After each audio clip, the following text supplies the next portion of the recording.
You came here tonight with a question you haven't been able to fully put down. The feeling that something dreamed became something real, and you're not sure what to do with that. That feeling has a mechanism. Dream science has been tracing it for decades. The mind does not passively replay the day. It runs forward simulations from every pattern it has ever stored. What feels like prophecy is the brain's quietest, most sophisticated work. And here is the part that changes everything. The same cognitive machinery that makes a dream feel prophetic is the machinery that makes all your best decisions. It never stops running. Not even now. Welcome to Sleepy Science. Tonight begins at the edge of that question. Let your eyes close now. Your breath softens on its own. Feel the weight of the body settling. It already knows how to do this. And now, we begin. Precognitive dreams. Dreams that seem to foretell a future event have been reported across every human culture in recorded history. The ancient Egyptians maintained dream temples where priests slept to receive guidance on behalf of rulers. Greek oracles catalogued prophetic visions. Indigenous traditions on every inhabited continent have built knowledge systems around the meaning of dreaming forward. This consistency is itself remarkable. Across thousands of years, with no shared language or communication, human beings arrived at the same intuition, that the sleeping mind sometimes knows what the waking mind does not. Sleep researchers today have a different explanation for why that intuition feels so consistently true, and it lives entirely within the brain itself. The first systematic scientific study of precognitive dreams was published in 1893 by Mary Whiton Calkins, one of the first women to conduct formal psychological research. She kept a dream journal for 16 weeks and cross-referenced it against subsequent events. Her conclusion was careful. Many apparent correspondences could be explained by the dreamer's prior knowledge. And by the way, memory selectively retains what later seems relevant. More than a century later, her framework still forms the methodological foundation of dream research. Controlled studies have never found statistical evidence that dreams predict events independently of the dreamer's existing knowledge base. But they have revealed something far more interesting about why we believe they do. During sleep, the brain does not idle. EEG measurements show that neural activity during REM sleep, rapid eye movement sleep, the phase most associated with vivid dreaming, is nearly indistinguishable in complexity from waking activity. The prefrontal cortex, which governs rational evaluation, dims significantly. But the limbic system, which processes emotion, and the hippocampus, which manages memory and pattern detection, remain highly active. The brain in REM is not resting. It is doing something that serves a specific survival function, and that function has direct bearing on why some dreams feel as though they came from somewhere beyond the dreamer. The brain is, at its most fundamental level, a prediction engine, predictive processing theory, now one of the most influential frameworks in cognitive science, and one of the most relevant to understanding dreams, proposes that the brain's primary job is to minimize surprise. Rather than passively receiving sensory input, the brain continuously generates forward models, predictions about what is coming next, and updates them when reality differs. During REM sleep, with external input reduced. The brain keeps running those forward models without the constant correction of incoming data. What emerges can feel, to the waking mind, like a glimpse beyond the present. Your brain stores far more predictive data than you can consciously access. Procedural memory, semantic memory, emotional memory, and episodic memory all feed separately into the forecasting systems that generate dreams. A person who has navigated the same commute for 10 years has an implicit model of every variable on that route. Traffic, weather, the emotional state they arrive in, without ever articulating it. During REM sleep, those implicit models can surface as narrative dream content. If that dream later corresponds to a real event, the correspondence is not supernatural. It reflects the extraordinary depth of the brain's stored pattern library. The law of truly large numbers is one of the most useful statistical concepts for understanding why precognitive dreams feel common. In a single year, the average adult experiences somewhere between 1,000 and 1,500 distinct dreams. A life of 70 years produces more than 80,000 dream events. The probability that at least some of those dream events will correspond, by chance alone, to subsequent real events, within a category as broad as something bad happened, or I saw someone I hadn't seen in a while, is not small. It is mathematically expected. When a match occurs, the match becomes memorable. The thousands of non-matching dreams do not. Confirmation bias is the cognitive tendency to search for, interpret, and recall information in a way that confirms pre-existing beliefs. In the context of precognitive dreams, confirmation bias operates at a memory level. The dreamer remembers the dreams that came true and forgets the dreams that did not. This is not a character flaw. It is a feature of how human memory allocates storage. Memory is not a recording. It is a selective compression system that prioritizes emotionally significant and striking matches. A dream that corresponds to a real event is, by definition, striking in a way that a dream that doesn't correspond is not. The archive is therefore systematically biased toward apparent prophecy. The retrospective bias goes even further. Research in false memory. Notably, work by cognitive psychologist Elizabeth Loftus, beginning in the 1970s and continuing through subsequent decades, demonstrates that memory is reconstructive, not reproductive. When a real event occurs after a dream, the brain reaches back into the dream memory and silently edits it, sharpening details that match, softening details that don't, and filling gaps with post hoc information. The prophetic dream that a person remembers describing to someone the morning after it occurred is often not the dream they actually had. The reconstruction is genuine. The brain is not deliberately fabricating, but the prophetic detail was, in many cases, added after the fact. Emotional preoccupation drives dream content more reliably than any other variable. When a person is anxious about a relationship, they dream about relational conflict. When they are worried about a health outcome, they dream about illness.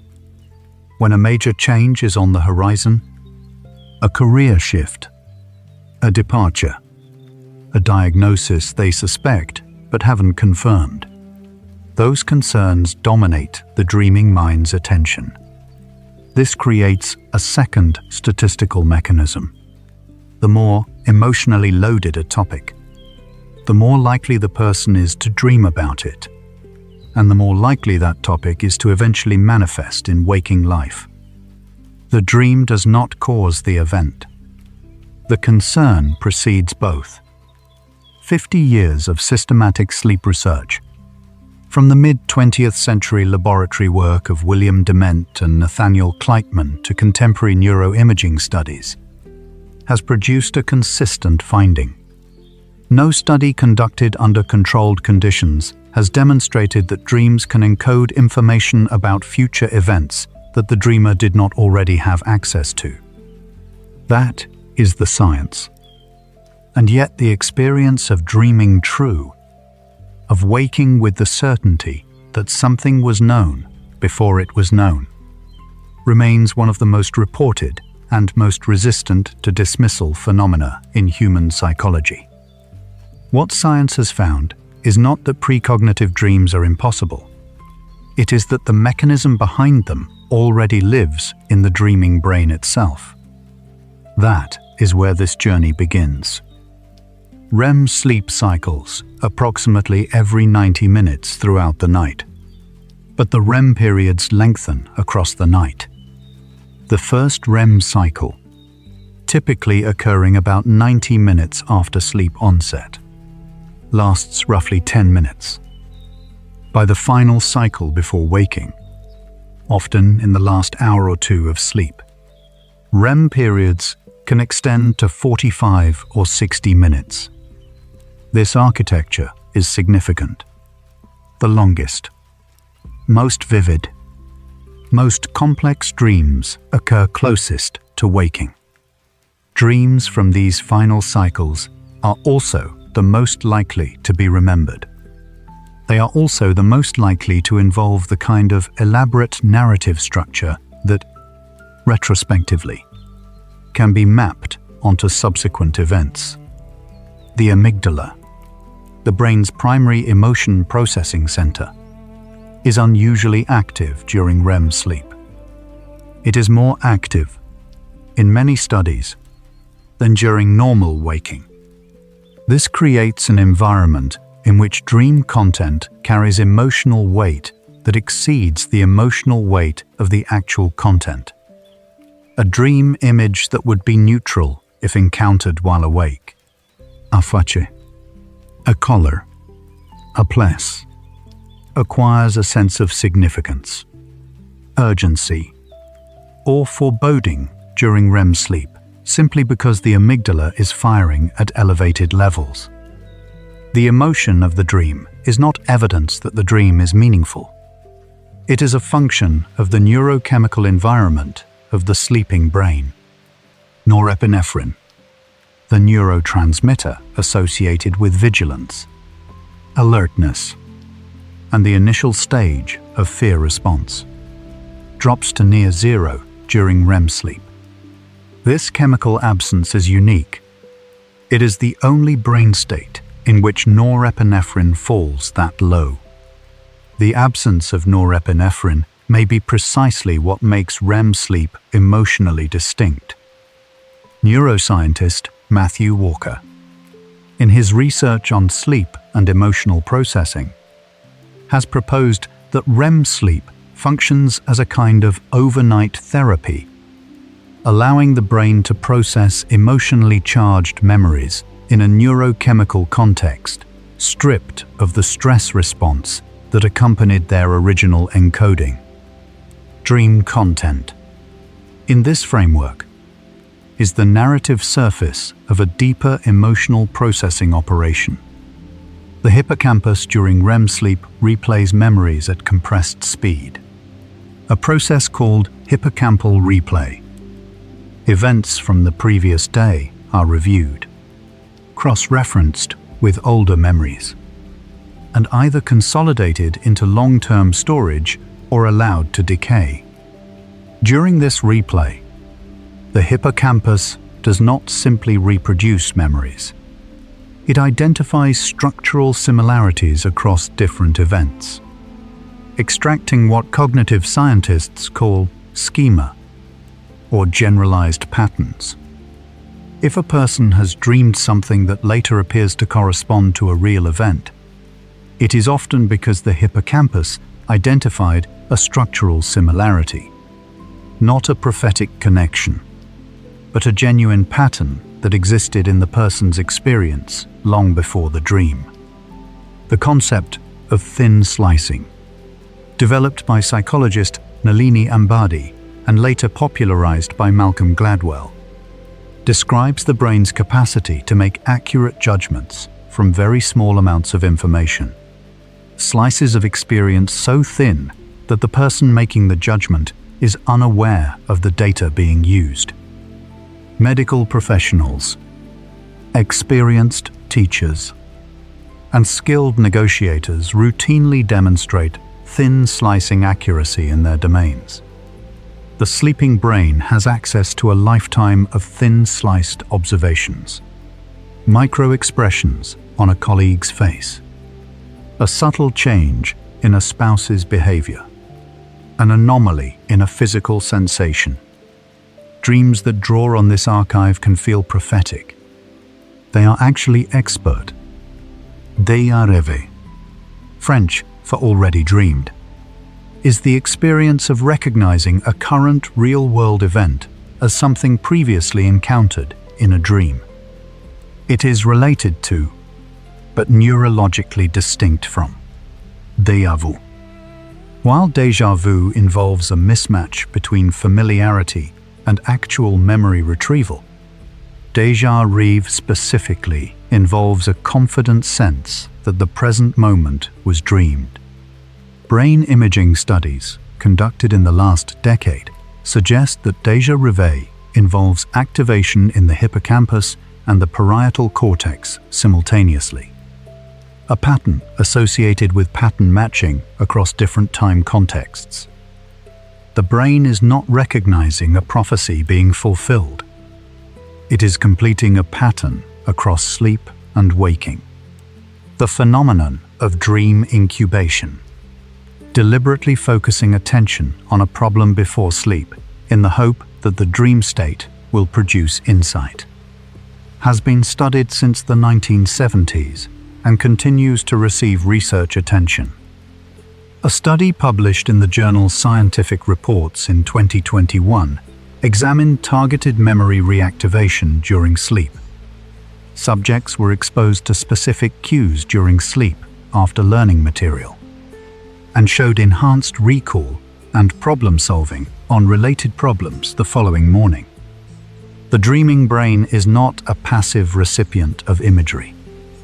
It actively processes pending cognitive and emotional material, and under the right conditions, it produces solutions that were not accessible while awake.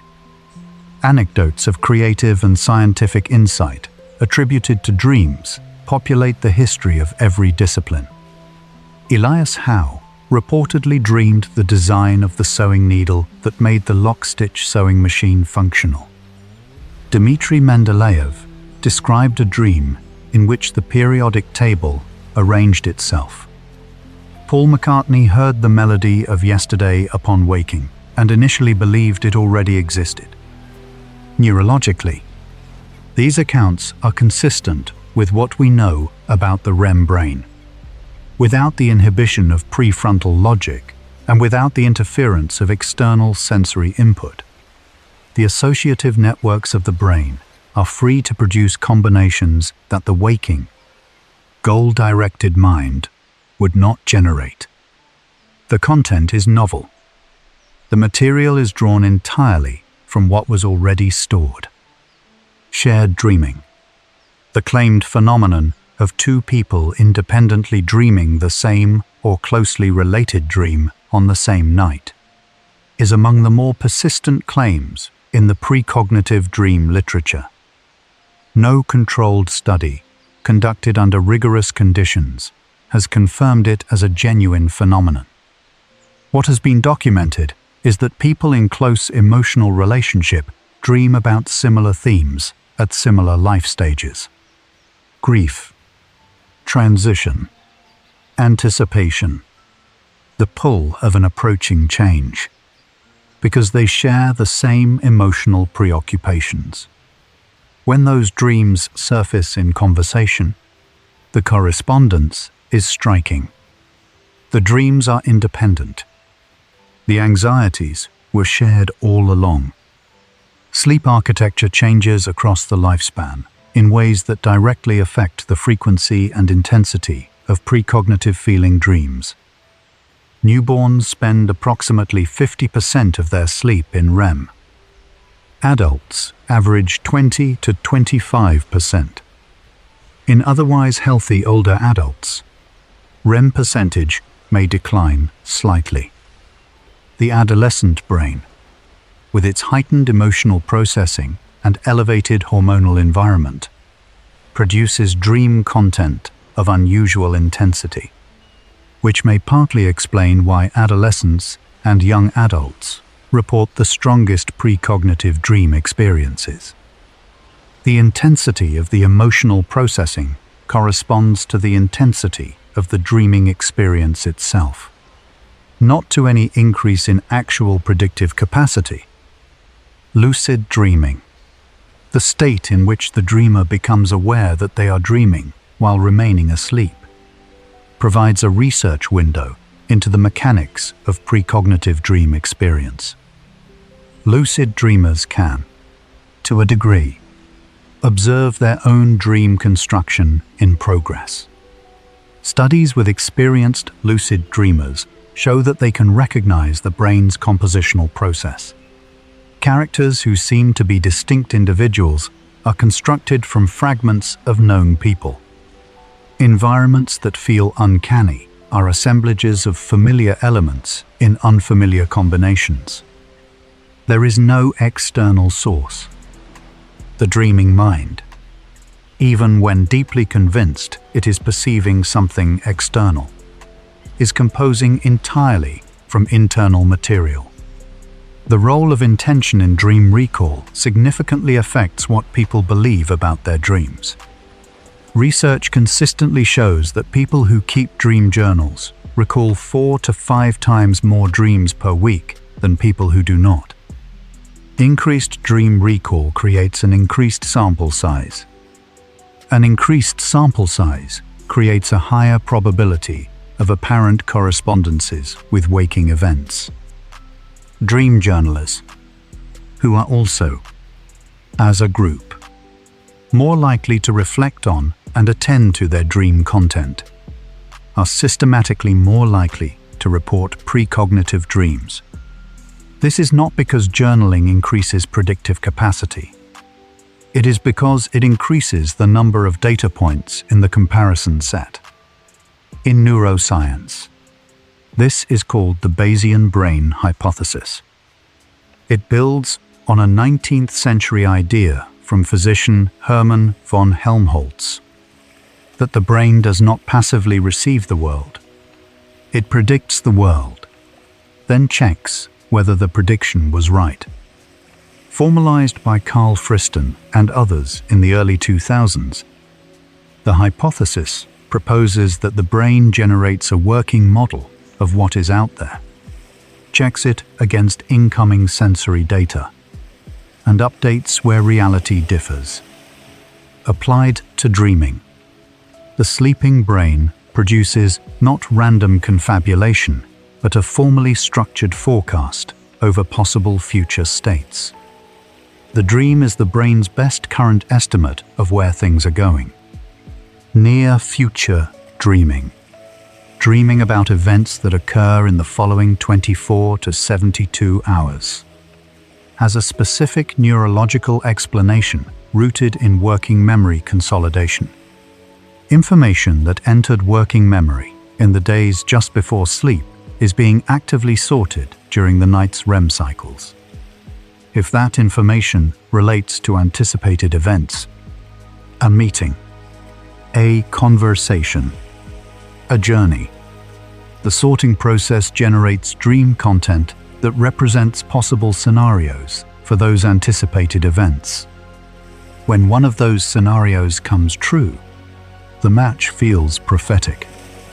Neurologically, It is evidence of the brain doing exactly what it evolved to do, preparing the organism for what is coming by modeling it in advance. 25 facts in. The question we started with has already changed its shape. We asked whether dreams could predict the future.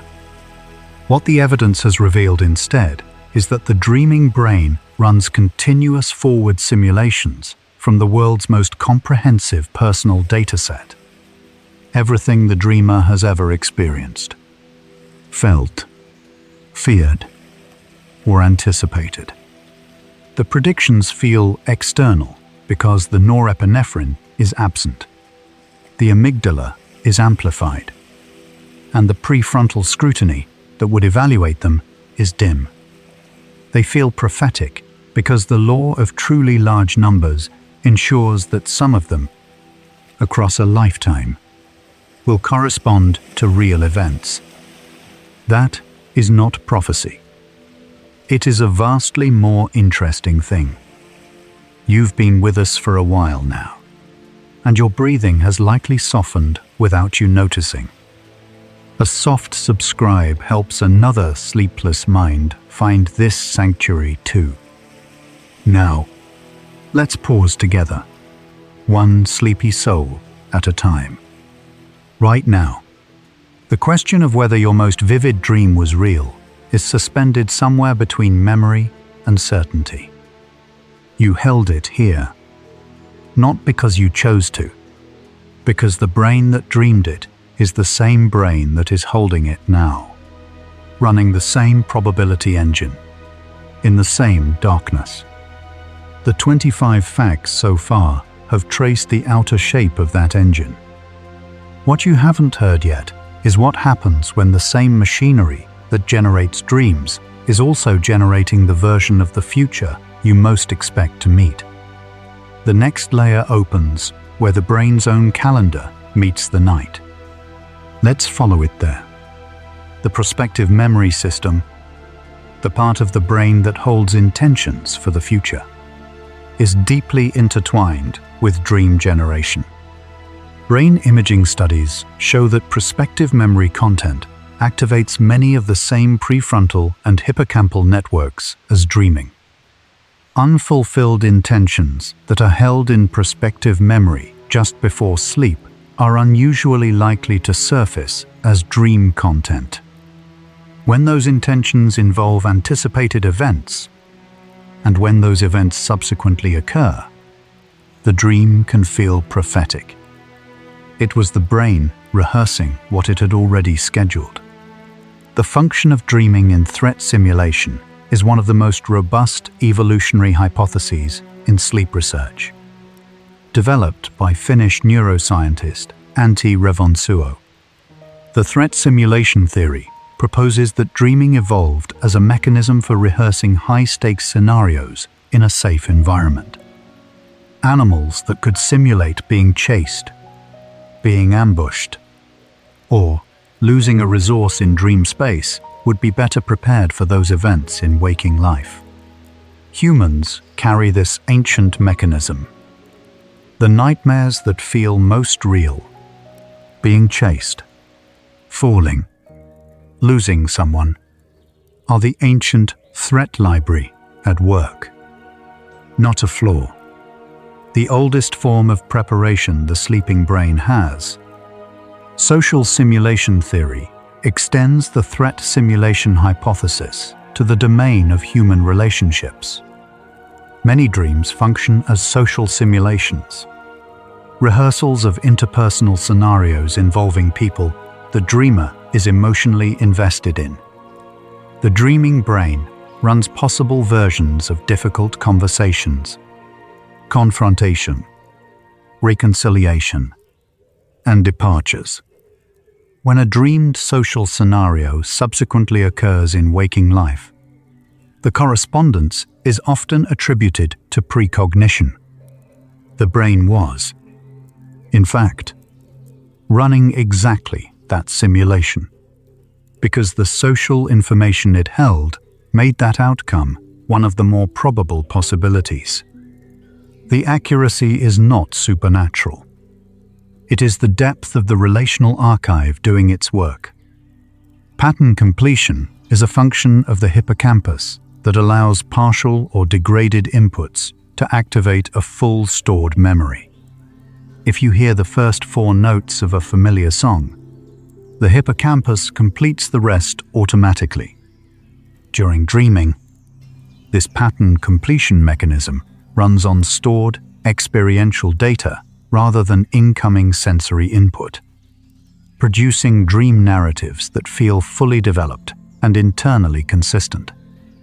When a dreamed pattern corresponds to a subsequently realized event, the hippocampus is doing exactly what it evolved to do, completing known patterns. The completion does not require knowledge of the future. It requires only sufficiently rich knowledge of the past. The role of smell in triggering emotionally charged dreams has been understudied relative to visual and auditory triggers. Research published in 2023 in Frontiers in Neuroscience demonstrated that odor cues presented during sleep, specifically during slow-wave sleep preceding a REM cycle, significantly influence the emotional tone of subsequent dream reports. The olfactory bulb has a unique and direct connection to the amygdala and hippocampus that bypasses the thalamic relay used by other sensory systems. Ambient sense in the sleeping environment. From a partner, a familiar object, a location, can bias the emotional valence of dream content in ways the dreamer does not consciously register. Prospective memory rehearsal during sleep is associated with what sleep researchers call day residue, a term introduced by Sigmund Freud that has been substantially refined by modern cognitive science. Day residue refers to the incorporation of recent waking experiences, particularly emotionally unresolved or cognitively unfinished ones, into dream content. Roughly 65 to 70% of dream content in adult subjects contains clear day residue.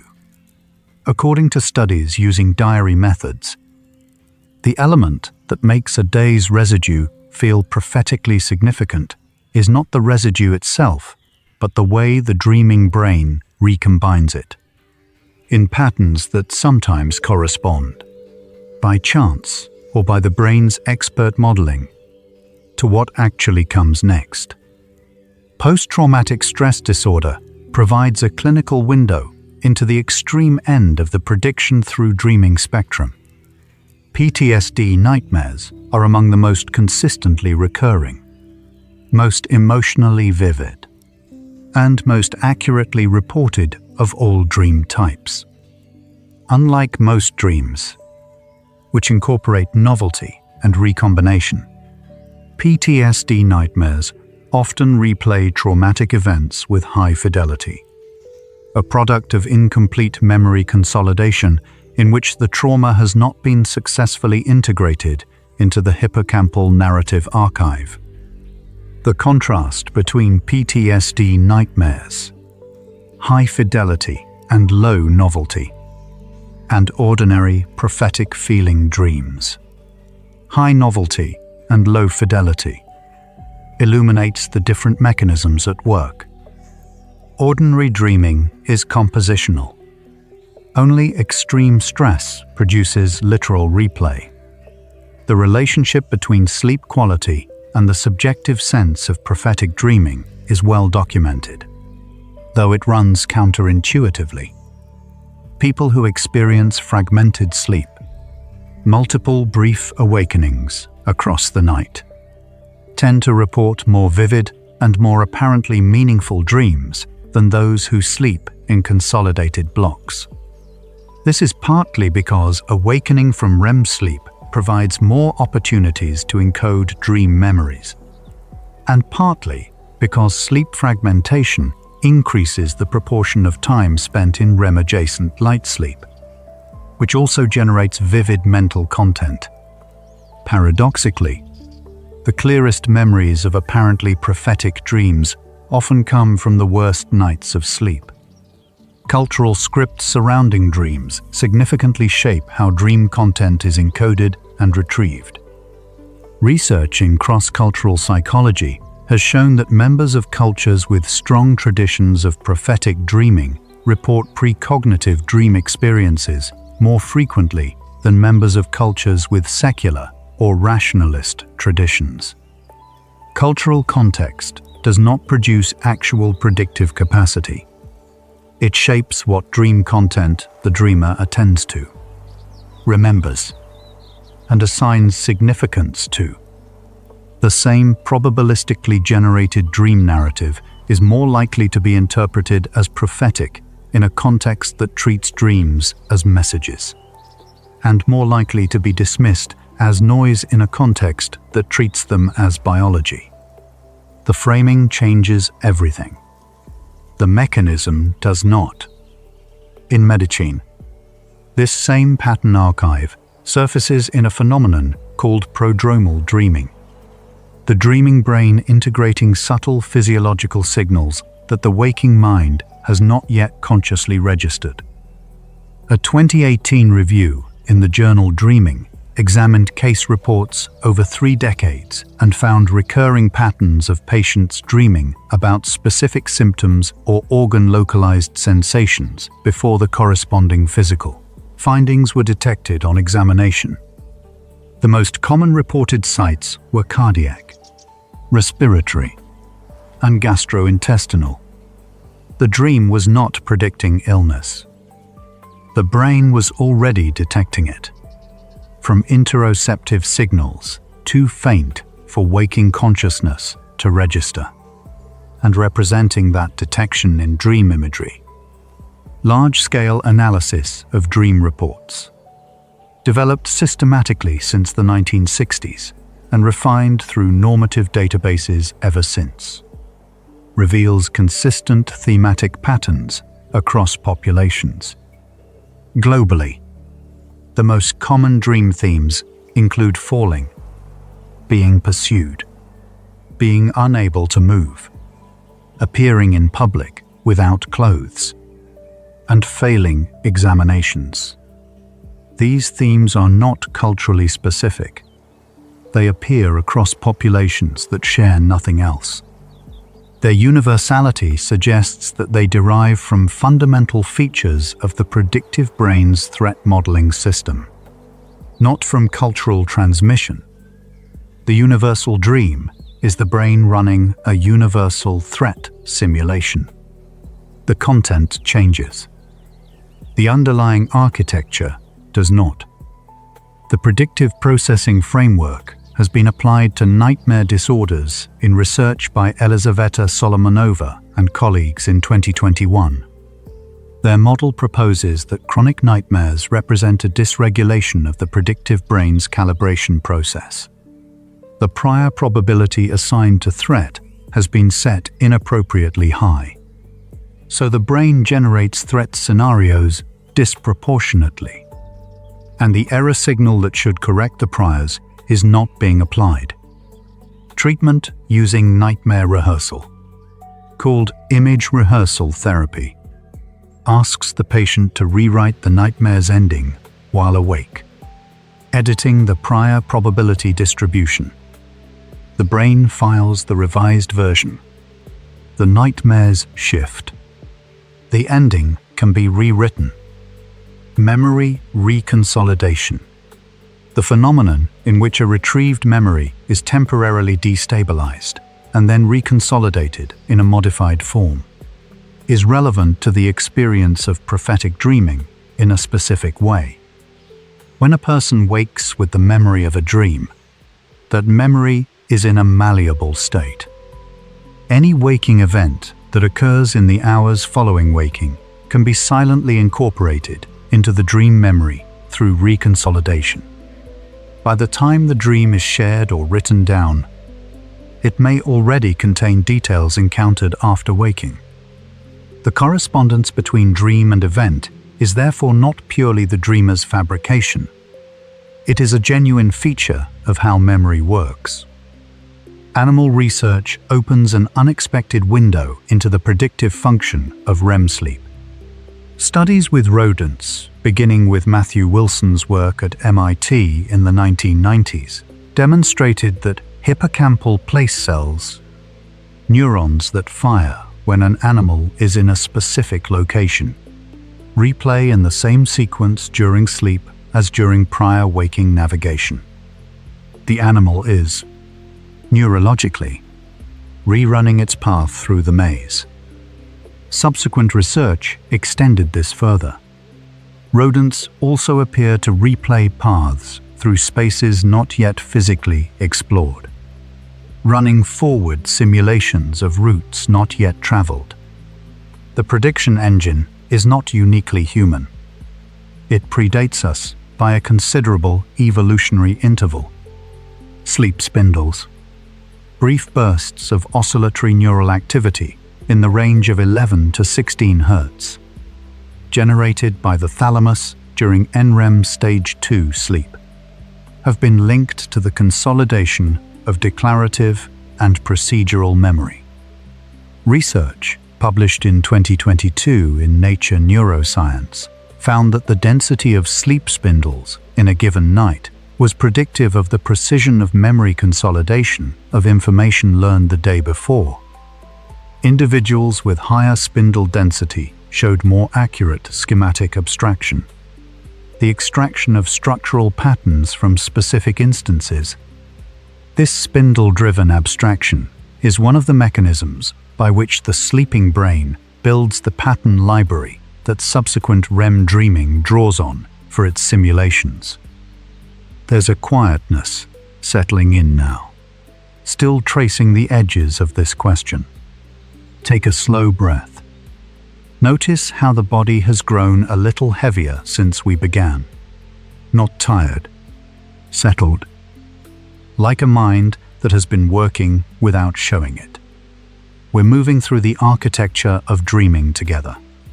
The chemistry, the memory, the probability engine running beneath everything. There's no rush. The question keeps opening. Slowly. Let's continue.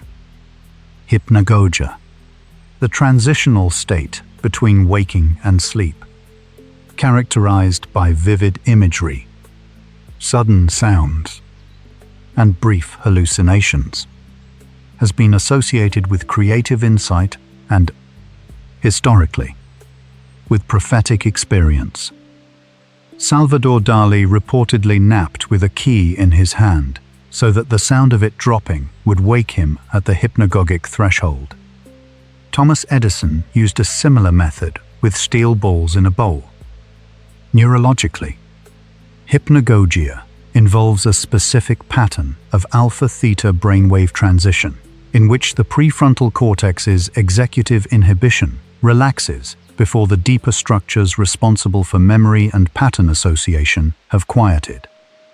The associations produced are unusually unconstrained and unusually memorable. The content of hypnagogic imagery is shaped by what the waking brain was processing most recently.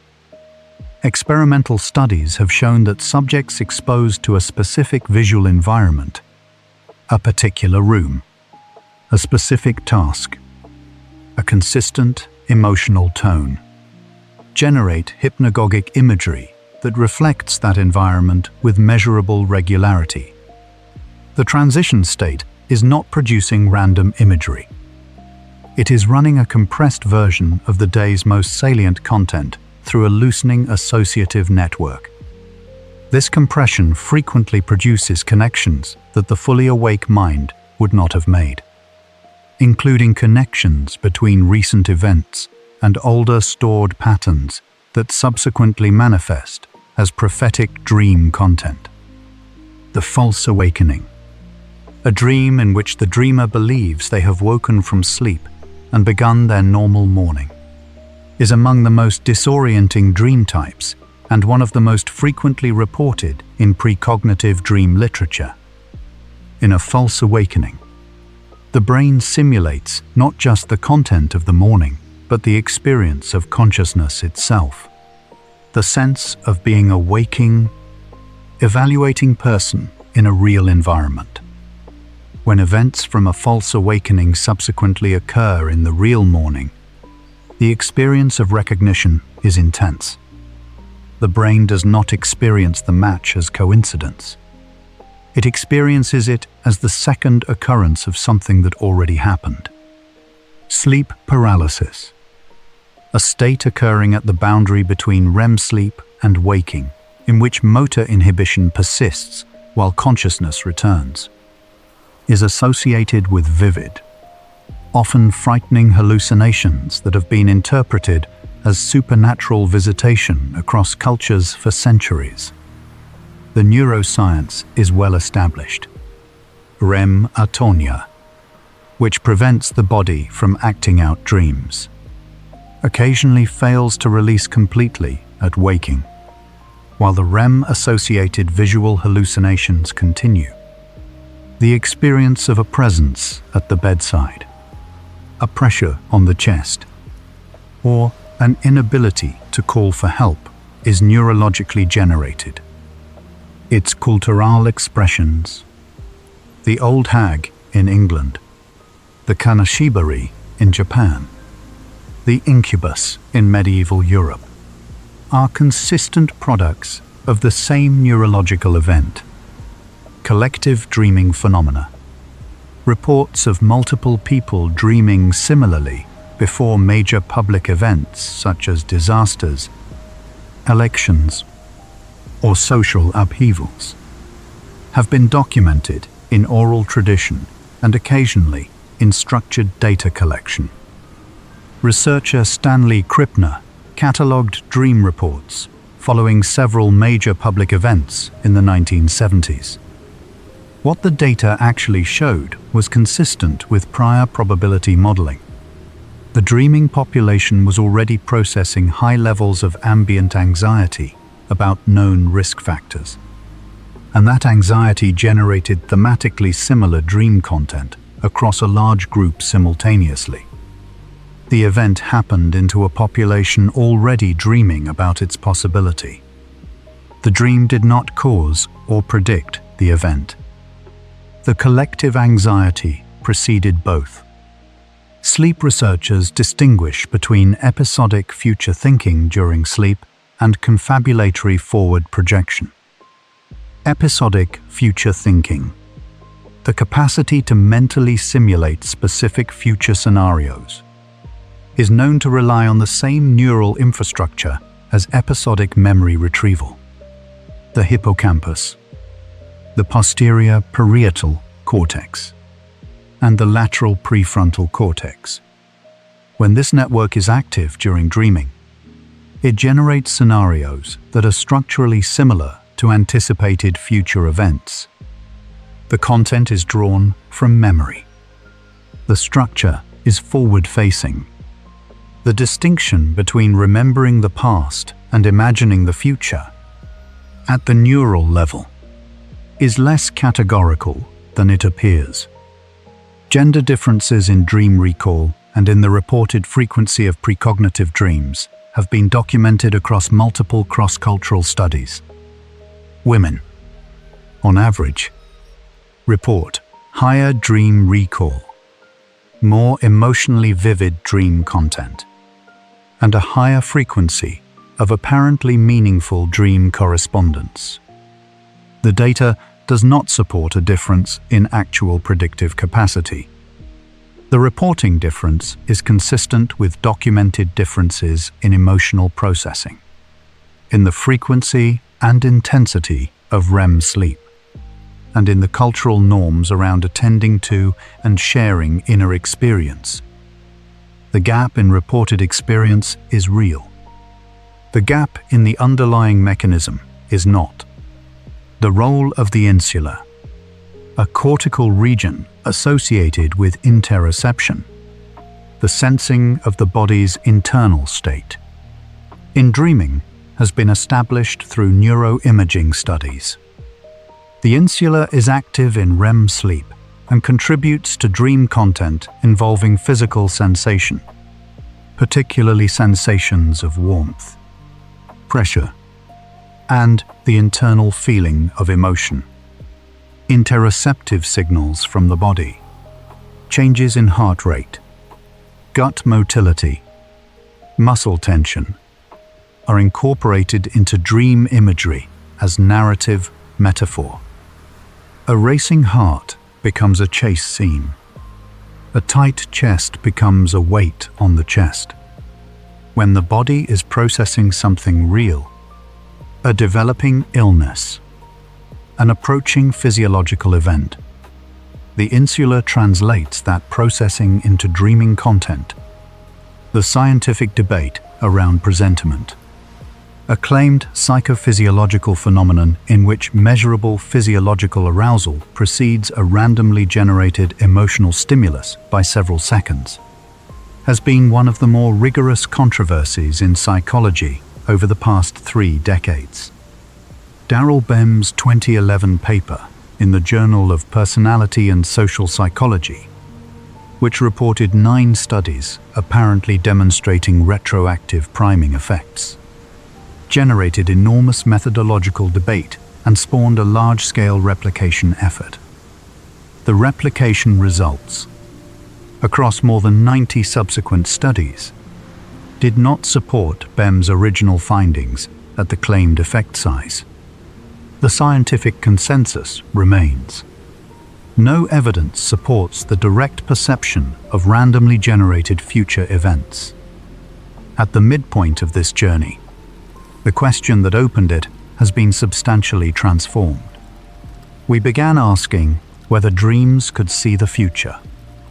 What 50 facts have shown is this: the brain runs the future continuously, using the richest possible prior dataset, in a neurochemical state that amplifies significance and suspends evaluation.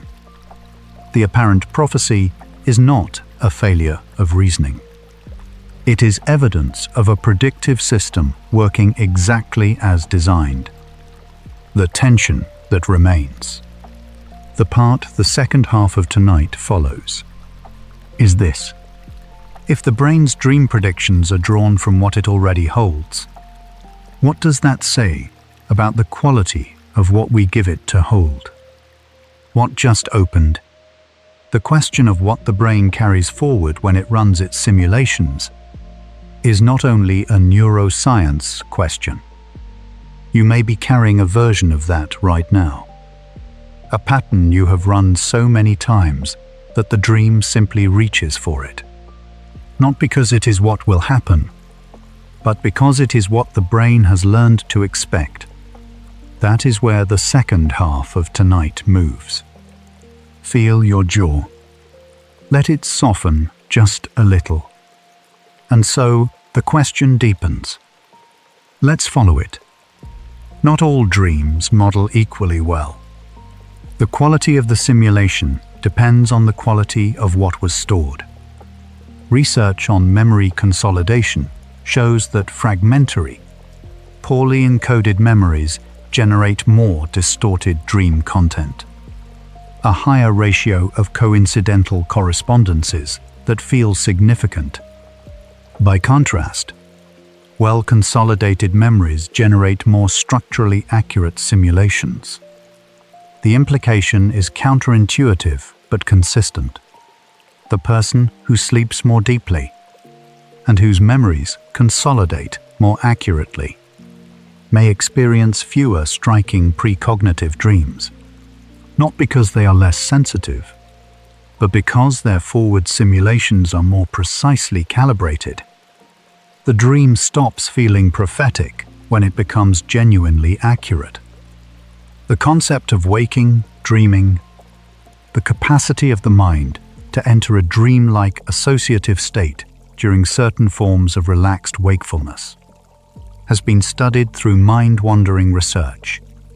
Jonathan Schooler and Jonathan Smallwood's work at the University of California, Santa Barbara demonstrated that during mind-wandering, the default mode network, the same network active during REM dreaming, is engaged.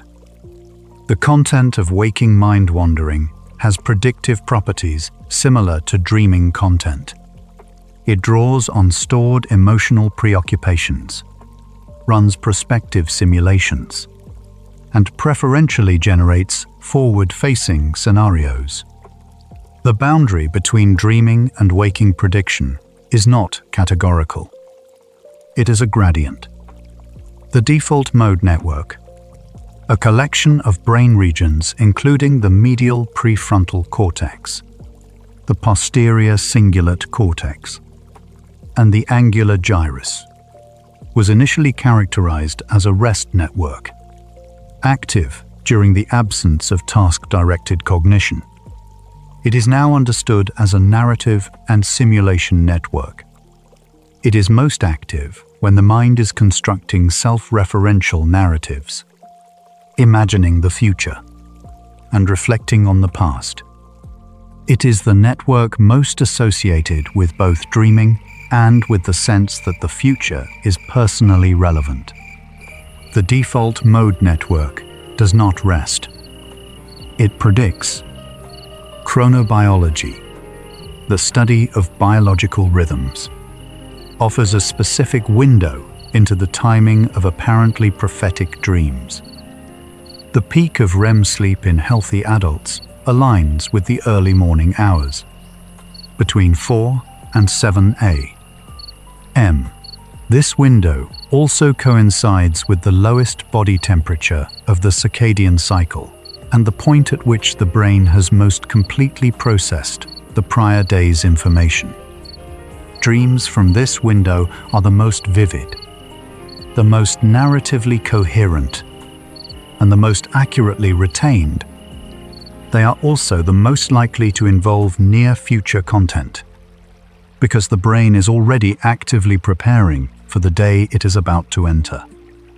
The study of expertise and intuition helps explain what might be called the expert dreamer phenomenon.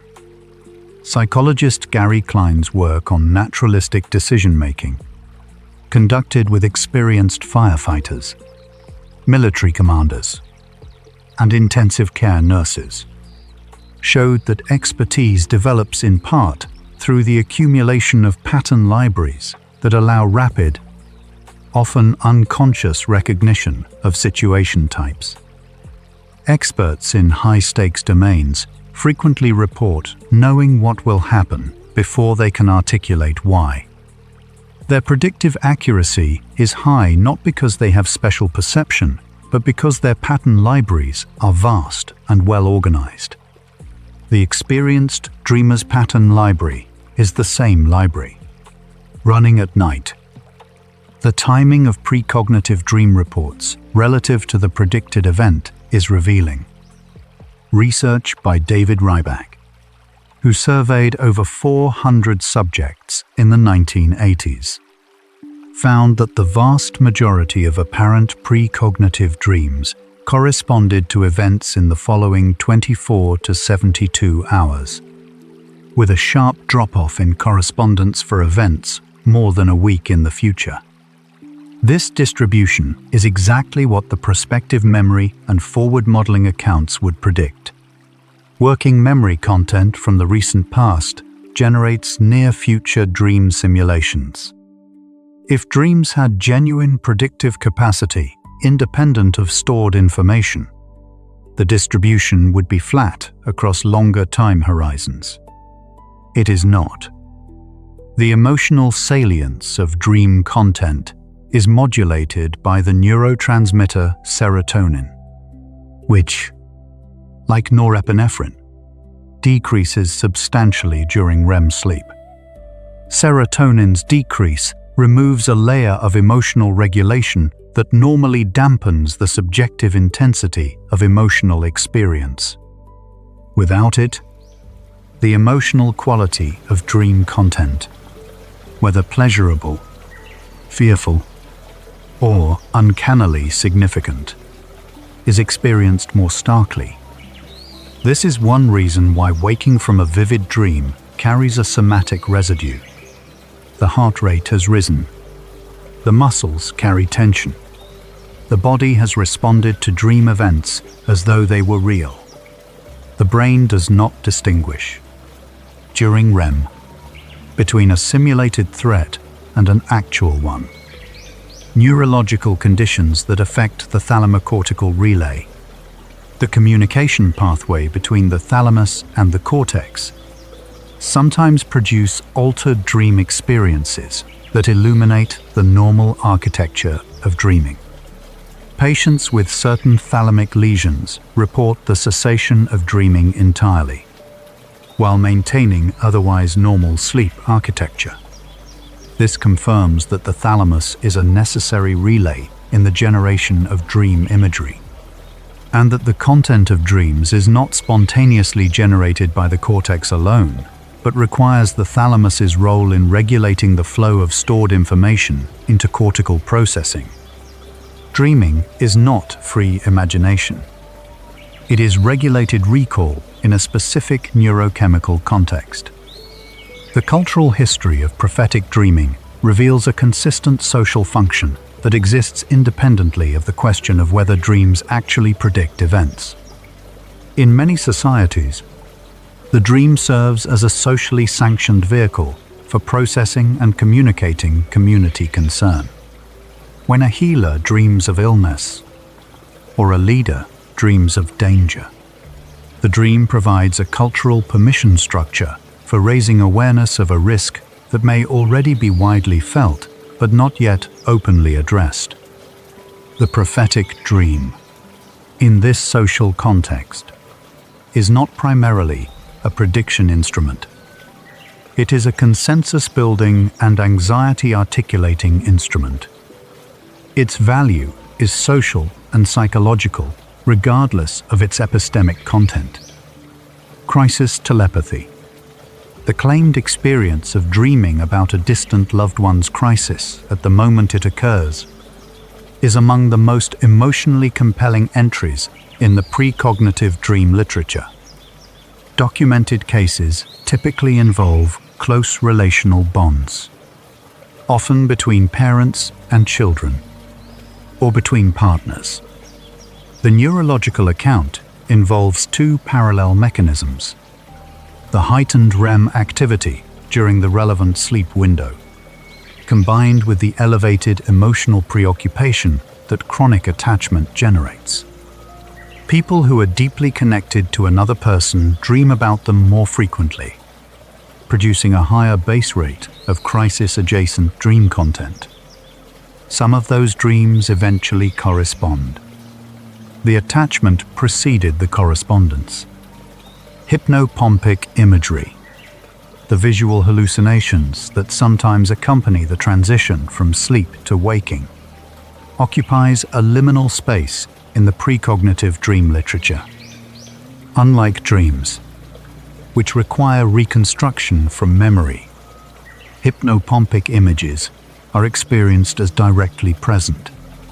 A figure standing in the room, a face at the window, a word printed in mid-air. The neural mechanism is essentially the same as hypnagogia in reverse.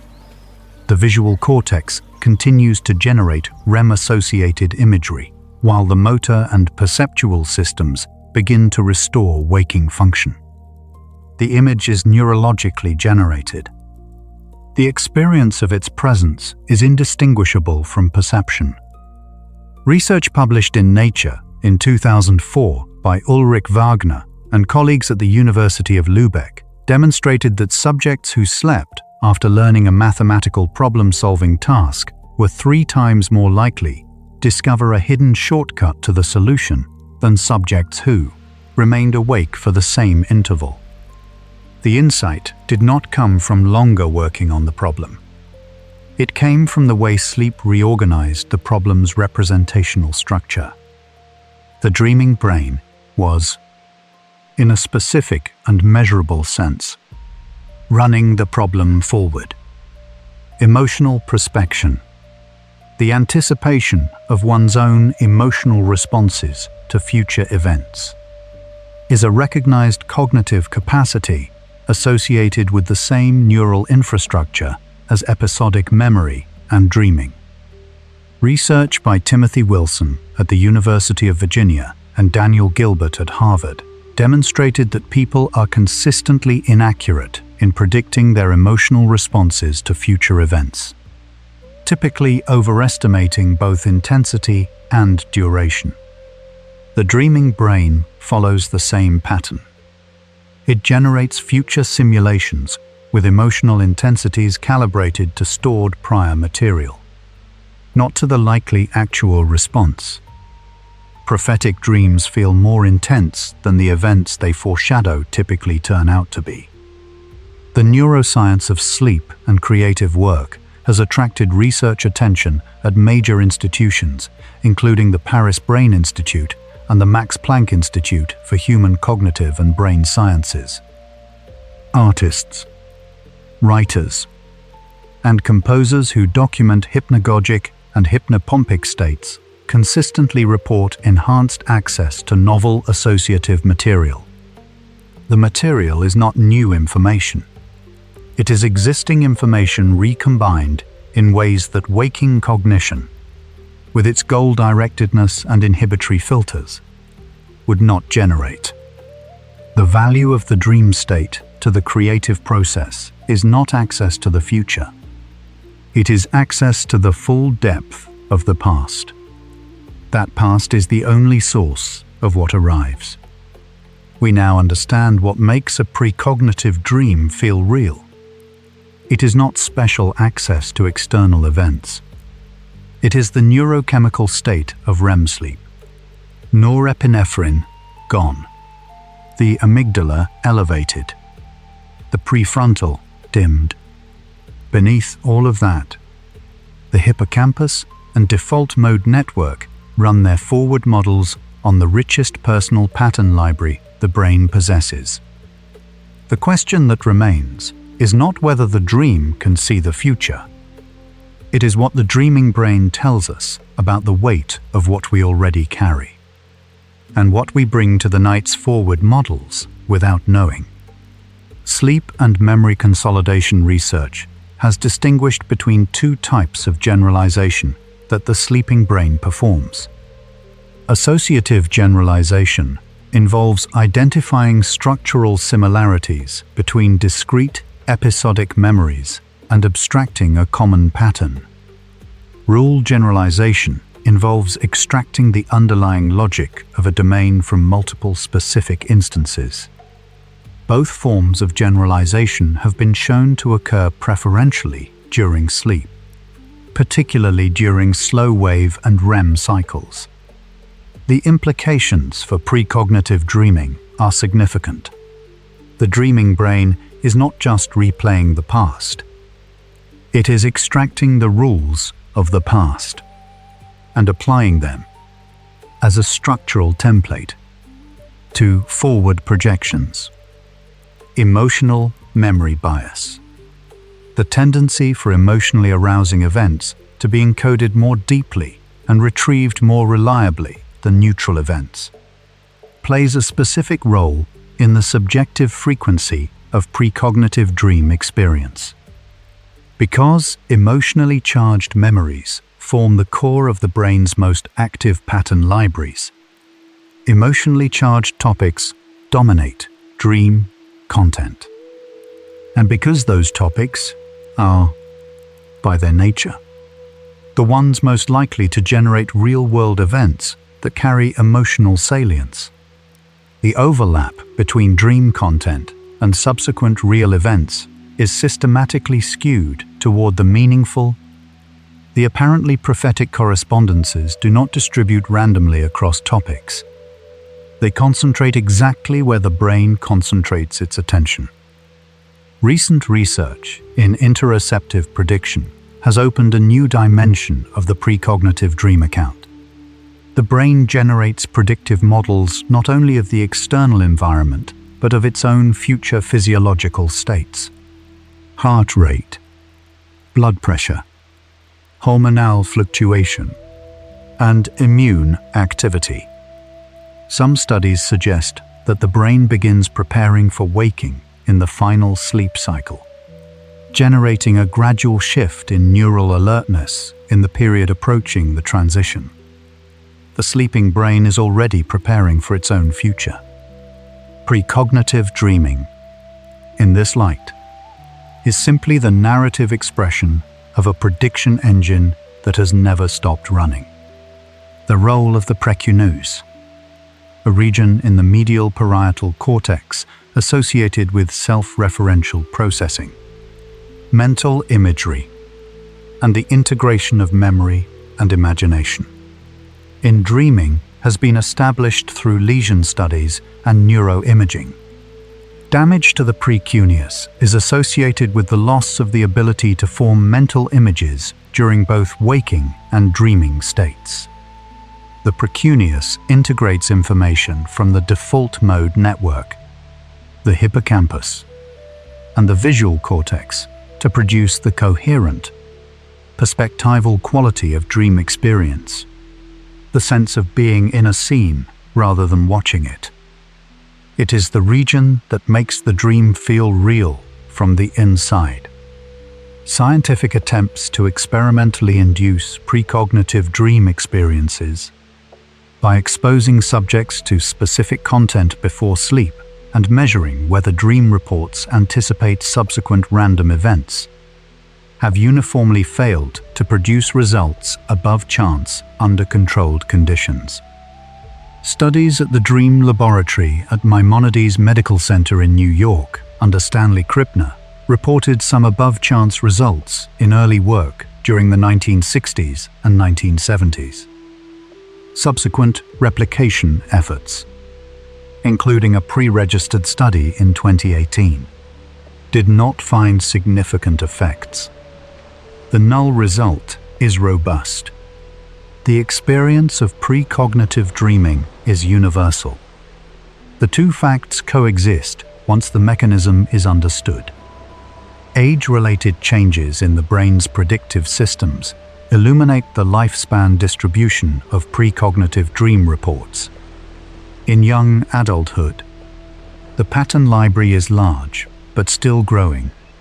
The brain generates many simulations, and REM emotional amplification is high. In midlife, the library is at its largest and most organized. Prediction quality is high, but dream intensity sometimes decreases. In older age, REM architecture may shift. The library remains, but is accessed differently.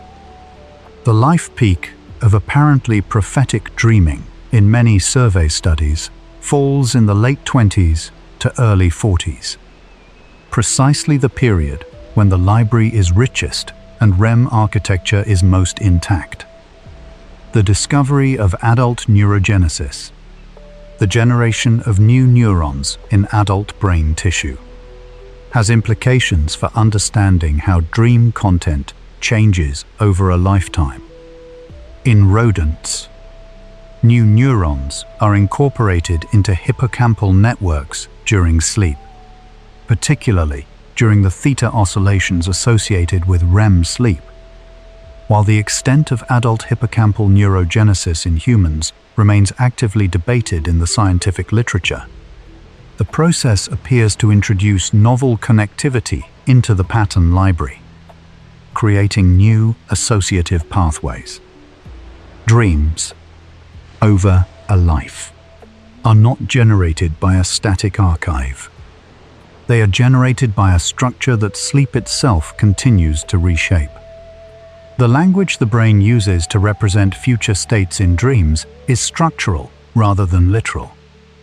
Cognitive linguist George Lakoff's conceptual metaphor theory proposes that abstract concepts are understood through structural mappings onto concrete physical experience. Time is a path. States of mind are locations. Understanding is seeing. Dream imagery follows exactly these mappings. A dream about a journey is structurally a dream about change over time. A dream about a locked door is a dream about blocked access to something known but not yet reached. The symbolism of dreams is not arbitrary. It is the brain's natural architecture for turning abstract states into experience. Research on the phenomenology of knowing, the metacognitive experience of certainty, has shown that the feeling of knowing is generated by a neural system separate from the system that actually holds the relevant information. The anterior cingulate cortex and the ventral prefrontal cortex generate a confidence signal that accompanies memory retrieval and perceptual processing. During REM sleep, with the prefrontal monitoring system partially offline, confidence signals can become decoupled from their epistemic basis, producing the intense certainty that characterizes the most memorable prophetic dreams. The dreamer does not simply believe the dream, they know it. That knowing is neurologically generated, not epistemically warranted. The brain does not predict the future. It models possibilities from everything it has been given to hold, every pattern it has extracted, every simulation it has run, every emotional weight it has assigned. Across every hour, it has remained alive to this particular life. The dream is the most vivid, least filtered expression of that modeling. What feels like prophecy is the fullest possible statement of what is already carried. The question the brain has been modeling all along is not what will happen next in the world. It is what will happen next in the life that assembled all of this. You might be feeling tired now. That is perfectly fine. Breathe slowly. Feel the cycles. The brain that has been running its simulations tonight runs them the way the earth turns, continuously, without being asked, in the dark, returning always to the same axis. Like your breath. Inhale, exhale, inhale, exhale. A small cycle inside the vast cycling of everything. You don't need to hold on to what was covered tonight. You don't need to hold on to anything. Let everything settle into its own order, like a mind slowly completing what it started. Unhurried, unresisting, simply resting. We're almost there now. The brain that was working all night was this one, the same one that is here now. Every forward model it made was drawn from this exact life, from everything seen and held and half remembered and pressed down. There is no external source at all. The dream is not from somewhere else. It is from here, going forward. When a dream feels prophetic, the feeling is real. The certainty is genuine.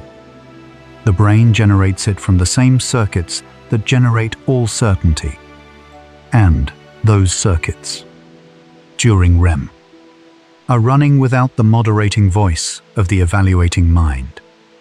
What the feeling tells us is not that the dream was true. It tells us that something in what we carry felt important enough for the brain to run it forward through the night. Probability does not feel like probability from the inside. A 1 in 1,000 chance, across 1,000 dreams, becomes a certainty. The mathematics is invisible. What arrives is the single correspondence. Clear. Warm. Undeniable. In a field of dreams, the memory chose not to keep. The dream that came true is real. The 1,000 that preceded it are simply gone. The question of destiny, whether the future is already written, is not a science question. Science can trace the mechanisms of prediction without answering whether what is modeled is chosen or given. The dreaming brain holds both possibilities simultaneously, because the forward model and the experiencer of the model are not the same thing. The brain models something else notices. Sleep researchers have found that the content of the last thought before sleep, the hypnagogic threshold thought, disproportionately influences the content of the night's first extended REM cycle. The mind carries forward, very quietly, into dreaming, what it held at the very edge. What is offered to the threshold of sleep tends to return, transformed, from the other side. There is a form of memory that the brain holds in the body rather than in narrative. In the tension of the shoulders, the breath that stays slightly held, the recurring sense of something approaching. This somatic archive is the oldest layer of the predictive system. It predates language. During REM sleep, it surfaces as imagery and feeling before the narrative mind has found words for it. Some of what feels prophetic in a dream is the body's knowing, arriving in a form the mind can finally see. The most resilient apparent prophecies in the literature are the ones about the people closest to the dreamer. This is expected. The closest people form the largest and most frequently updated models in the brain's pattern library. The simulation of a partner's illness, a parent's decline, a child's crisis is not supernatural. It is the inevitable output of a system running the world's most intimate dataset through the night's most unconstrained processor. Many apparent precognitive dreams correspond not to a single event, but to a theme. Not the accident, but something going wrong. Not the phone call, but someone needing me. The brain's forward model operates at the level of structure, not detail. The dream is accurate about the category of what is coming. The detail is filled in by memory, by the event when it arrives, and by the way the mind reconstructs its own records. The philosopher William James, writing in 1890, described consciousness as a stream, continuous, selective, personal, constantly moving toward what it has not yet reached. The dreaming mind is that stream running without its banks. The same curiosity, the same preoccupation, the same love and fear, running through a landscape with fewer walls and a softer floor. What comes back from there is not from the future. It is from the deepest available current of the stream. In the week before a major life event, a move, a departure, a diagnosis, a birth, dream frequency and vividness typically increase across populations. The brain is processing at higher volume. The simulation is running more scenarios. The convergence of many possible futures into a single actual one has not yet happened. In that interval, the dreaming mind is holding all of them, pressing gently against what is about to be. The brain has no future. It has only what it has learned to expect from what has already come. The future it models tonight is made entirely of the past. Every pattern extracted, every probability calculated, every emotional weight recorded. The dream is the most honest report of what the self already holds about where things are going. That report is not prophecy. It is intimacy with the self's own knowing. Dreaming is not passive. The body responds to what happens in the dream. Heart rate rises. The eyes move. The muscles prepare to act before atonia prevents them. Something in the sleeping body believes the dream is real enough to respond to. The part of us that never quite stops listening does not distinguish between the imagined and the actual. It responds to both with the same quiet seriousness. The curiosity that brought you to this question, whether dreams can see ahead, is itself part of the forward modeling system. The brain that asks about the future is the same brain that runs the simulation. The question and the questioner are made of the same material.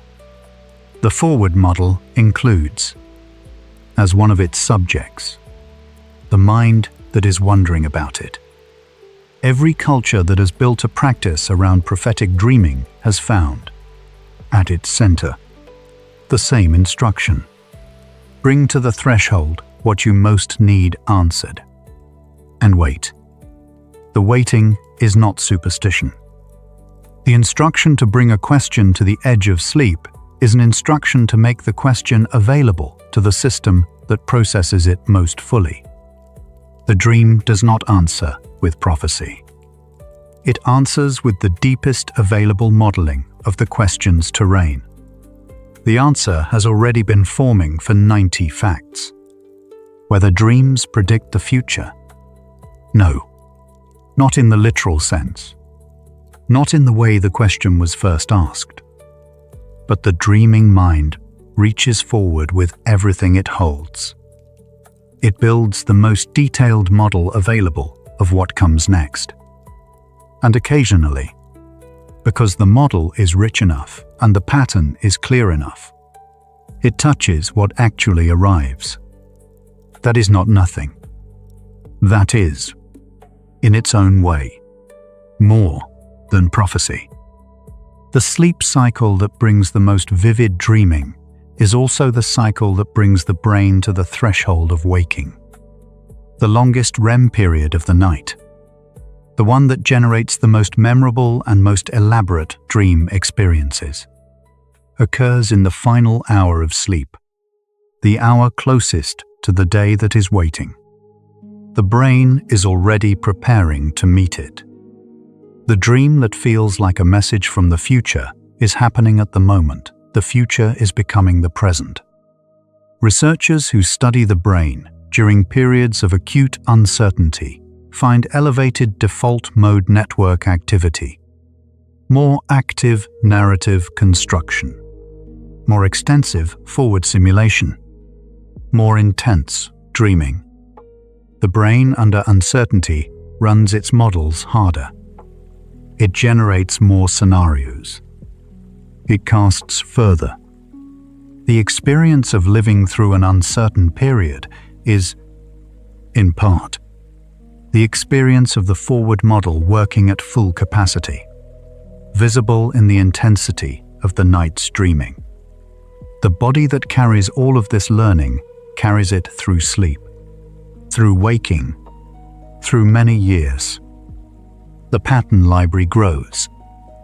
The simulations become more calibrated. The apparent prophecies become, for those who attend to them with honesty, more recognizable as the self's own accumulated knowledge looking forward. What once looked like special sight gradually reveals itself as ordinary depth. There is a kind of comfort in this that is not less than the comfort of believing in signs. It is a different kind. If the dream that felt like a warning was the brain's own knowledge surfacing, then the warning was already inside. The wisdom was already there. The dreaming mind was not a messenger from elsewhere. It was the self, speaking from its deepest register. The forward model runs every night. It will run tonight. In whatever direction the accumulated experience of this life points it. What it generates will be specific to this particular brain, this particular archive, this particular weight of what has been gathered over time. No one else, anywhere, will dream exactly this dream. The simulation is personal all the way down. Sleep researchers describe the process of falling asleep as a full process of progressive relinquishment. of vigilance, of executive control, of the continuous self-monitoring that waking life requires. What remains, after the relinquishment, is the deeper system that runs without supervision. It has been running all along, quietly and steadily, beneath the surface. Sleep simply gives it the floor. Every dream that seemed to predict something was, at its origin, a signal from the self's own depth. Every pattern that surfaced was extracted from what has been lived. Every forward model that touched what actually arrived was made from the material of this particular history. The future the brain reaches toward is assembled from the only thing it has ever had: the past, in all its accumulated weight and direction. Something settles in this hour that doesn't need a name. The curiosity about destiny and the future, the question that brought you here, has been held and turned and gently set down, not answered in the way a question gets answered. Moved through, the way a question that was always also about the self gets moved through. What remains is quieter than the question was. The brain will dream tonight. It will reach forward with everything it holds. It will generate scenarios from the archive of this life, running them in the dark, in the chemistry of no norepinephrine and a soft amygdala and a patient hippocampus, sorting what the day has left behind. Whatever comes from that process, it comes from here. It belongs to this. The answer was never about whether the future could be seen. It was about what the self already holds, about where it is going, and the extraordinary, invisible work that happens every night to make that held knowledge available. The dream is not prophecy. It is the deepest conversation the self knows how to have with itself. Tonight, you were already part of that conversation. You still are. 100 facts ago, we were asking whether a dream could reach across time. Now the question has turned inside out. It was never about the future being visible. It was about the depth of what is already held. We followed the norepinephrine dropping into the REM floor, the amygdala amplifying what the prefrontal cortex could no longer moderate. We traced the law of truly large numbers, the mathematics that make some correspondence inevitable across a dreaming life, and the hippocampus extracting rules from every pattern it has ever stored. What began as a question about prophecy became an answer about depth. The brain that reaches toward the future is assembled entirely from the weight of what has already been gathered. Tonight, you let some of that weight be examined. The brain has no access to a future that doesn't exist yet. What it has is the most sophisticated model available, built from the richest personal archive in existence. What you carry from tonight is not certainty about what's coming. It is recognition that the reaching itself is yours. Tonight, if exploring the science of how the mind reaches toward the future brought something like quiet recognition, a gentle like, subscribe, or share helps another restless mind find this space too.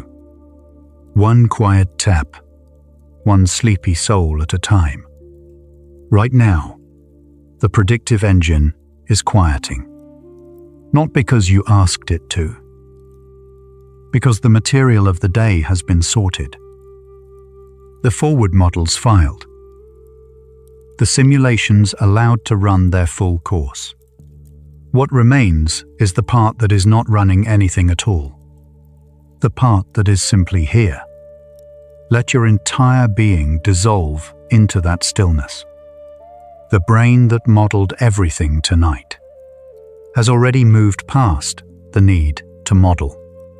It knows exactly where you are.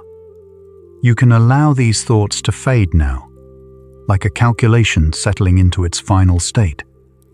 Let your body grow still with what is already underway. Sleep carries you into the place the forward model has always been pointing toward. Dream science has spent many quiet hours in this territory, where the brain's reach and the night's depth find each other. The next hour follows the question this one left open. What does the brain do with patterns it gathered but couldn't yet place? But if your eyes are closed, stay there. Rest well, curious one. The model has already done its work, where science becomes the softest place to rest. Good night.